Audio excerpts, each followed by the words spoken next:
ఖమ్మం జిల్లా అంటేనే కాంగ్రెస్ పార్టీకి కంచుకోట. గత అసెంబ్లీ ఎన్నికల్లో ఉమ్మడి జిల్లాను 8 సీట్లలో హస్తం పార్టీ జెండా రెపరెపలాడింది.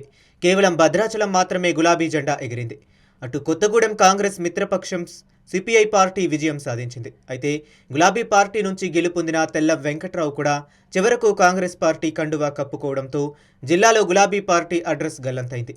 ఎప్పుడైతే కాంగ్రెస్ పార్టీ అధికారంలోకి వచ్చింది, అప్పటి నుంచి జిల్లాలో బీఆర్ఎస్ పార్టీ పరిస్థితి రోజురోజుకు మరింత దిగజారుతుంది.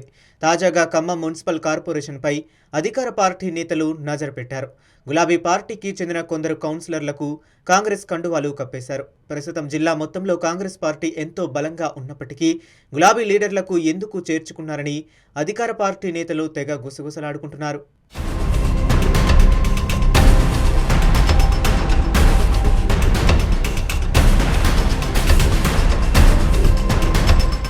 ఇటీవల ఖమ్మం మున్సిపల్ నగర కార్పొరేషన్లో పలువురు బీఆర్ఎస్ కార్పొరేటర్లు అధికార పార్టీలో చేరిపోయారు. గతంలో నగర మేయర్ను కైవసం చేసుకున్న బీఆర్ఎస్ ప్రస్తుతం అధికారం మారడంతో మేయర్తో పాటు పలువురు కార్పొరేటర్లు కాంగ్రెస్ గూటికి చేరారు.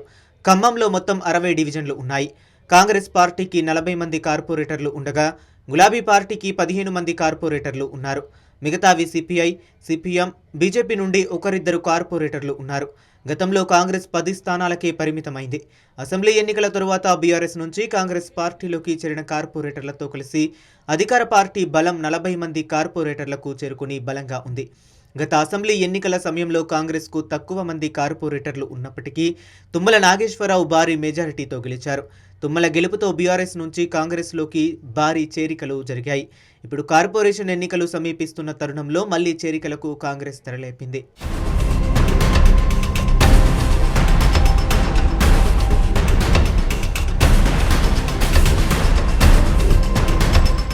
గత అసెంబ్లీ ఎన్నికల్లో పువ్వాడ అజయ్ కుమార్తో పాటు బీఆర్ఎస్ కార్పొరేటర్లు బెదిరింపులు, భూ కబ్జాలు, సెటిల్మెంట్లు, అక్రమ వ్యాపారాలు చేస్తూ ప్రజలను ఇబ్బందులు పెట్టారని ఎన్నికల ప్రచారంలో తుమ్మల పెద్ద ఎత్తున ప్రచారం చేశారు.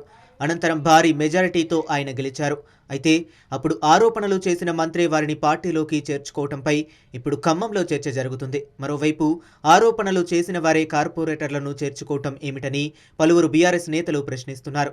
గతంలో తుమ్మల చేసిన ఆరోపణలు నిజమే అయితే వారిని కాంగ్రెస్లో చేర్చుకోవద్దని సూచిస్తున్నారు. మరోవైపు నిధుల లేమితో డివిజన్ల అభివృద్ధి కుంటుపడుతుందనే ఆరోపణలు వస్తున్నాయి. సంవత్సరానికి ప్రతి డివిజన్ డెవలప్మెంట్ కోసం 25 లక్షలు మాత్రమే వస్తున్నాయని, అవి కూడా కేవలం కార్పొరేషన్ ఫండ్ ద్వారా తప్ప ప్రభుత్వం నుంచి నిధులు విడుదల కావటం లేదని సమాచారం. దీంతో అనేక మంది కార్పొరేటర్లు డివిజన్లను అభివృద్ధి చేసుకోలేకపోతున్నామని ఆవేదన వ్యక్తం చేస్తున్నారు.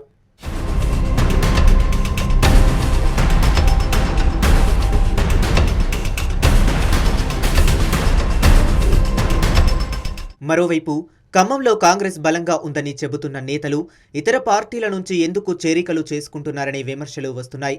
కాంగ్రెస్లో చేరిన వారికి ఆర్థికంగా ఆదుకుంటామని హామీ సైతం ఇచ్చినట్లు సమాచారం. మరోవైపు ఆ డివిజన్లో పోటీ చేసేందుకు కూడా చేరిన వారికి హామీ ఇవ్వడంతో బీఆర్ఎస్ నుంచి కార్పొరేటర్లు కాంగ్రెస్లో చేరుతున్నట్లు గుసగుసలు వినిపిస్తున్నాయి. తుమ్మల లాంటి నేతలు హామీ ఇవ్వడంతో పెద్ద ఎత్తున బీఆర్ఎస్ నుండి చేరికలు జరుగుతున్నాయి. అయితే కొత్తగా చేరుతున్న వారిపై పాత కాంగ్రెస్ నేతలు గుర్రుగా ఉన్నారట. పార్టీని నమ్ముకుని ఉన్న తమను కాదని టికెట్ హామీలు వారికి ఇవ్వడంతో వారు ఆవేదన వ్యక్తం చేస్తున్నట్లు సమాచారం. ఏది ఏమైనా అసెంబ్లీ ఎన్నికల్లో భారీ మెజారిటీతో గెలిచిన కాంగ్రెస్ ఇంకా బీఆర్ఎస్ నుండి చేరికలు ఆశించడం పట్ల భిన్న వాదనలు వినిపిస్తున్నాయి. ప్రభుత్వ వ్యతిరేకతను కప్పిపుచ్చుకోవడం కోసం కాంగ్రెస్ చేరికలకు తెరలేపిందని మరోవైపు బీఆర్ఎస్ ఆరోపిస్తుంది. చూడాలి మరి, కార్పొరేషన్ ఎన్నికల్లో కాంగ్రెస్ను ఒత్తిడిని తట్టుకుని బీఆర్ఎస్ నిలబడుతుందా, లేదంటే గత ఎన్నికలలాగే ఈ ఎన్నికల్లో కూడా కాంగ్రెస్ సత్తా చాటుతుందా వేచి చూడాలి.